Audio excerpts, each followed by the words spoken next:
hey guys, it's TR33-C here again today. I want to thank you for joining me here on my channel. Today we're going to talk about a new optic that we picked up. And I say new, I actually picked this up secondhand. It was gently used, but it's the Trijicon.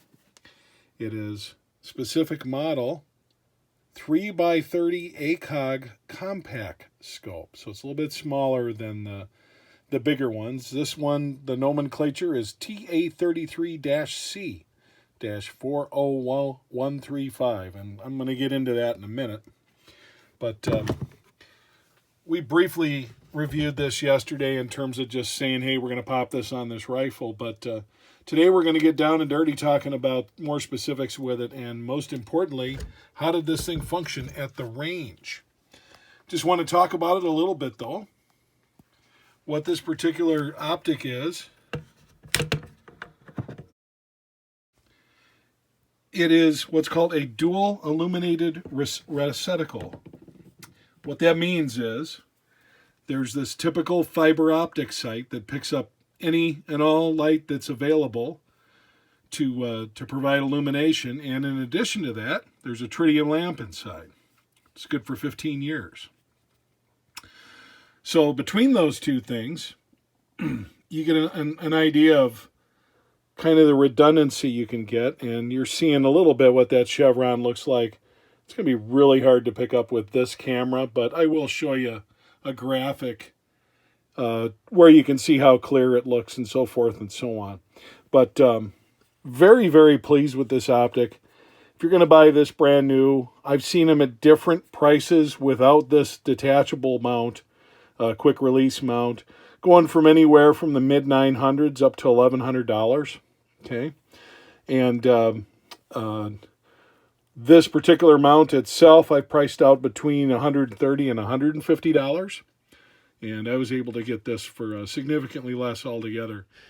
ACOG stands for Advanced Combat Optical Gun Sight. This is a dual illuminated reticle, as I mentioned, although easier to say when you're not trying to say it quick. You can see a lot of different options off to the left. This has different sight options like a chevron, horseshoe, things of that nature. Now, one thing you're going to notice here, I've taken off these turret covers for adjustments.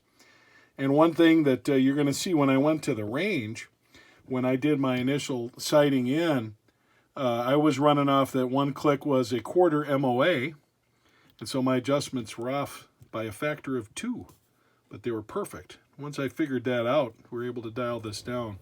Some of the other ACOGs, it has a one click equals 1/4 MOA. But this particular model, you can see both windage and elevation, a lot better here than you will with the range footage, just because of the lighting conditions at the range.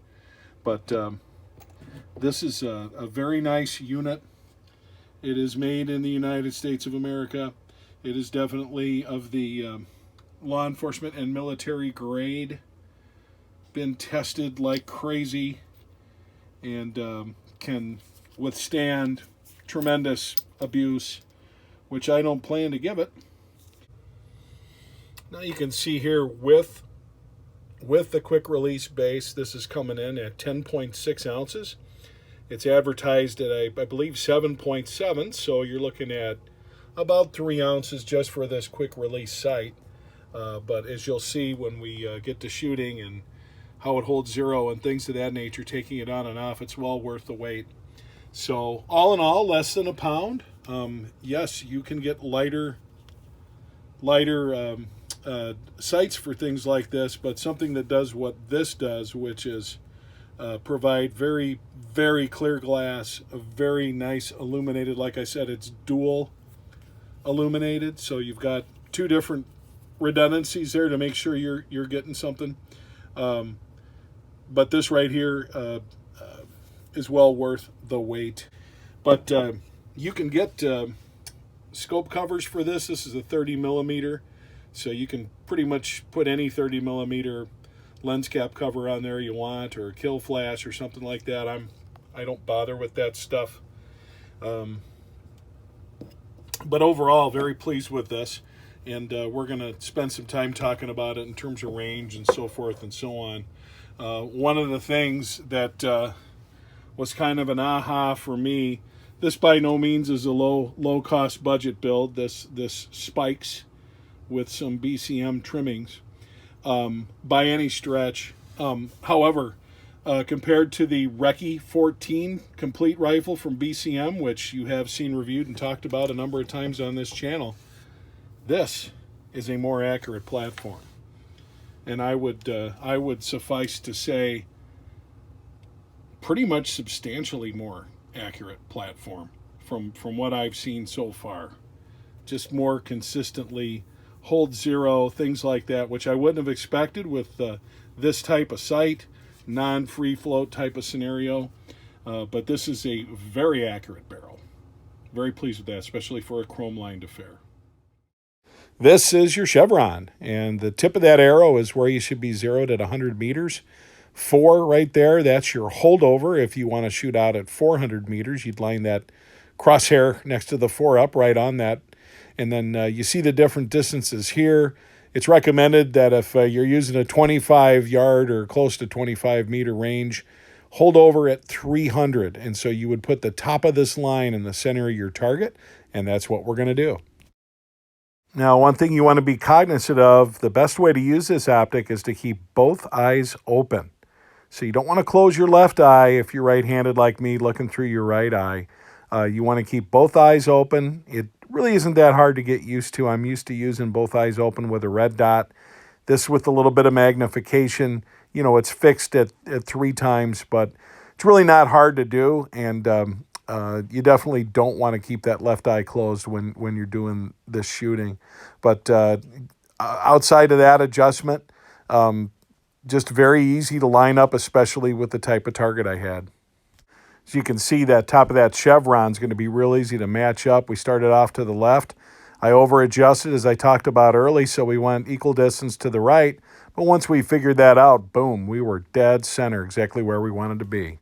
Next, it was time to take the ACOG off and get that rear flip-up M-bus sighted in.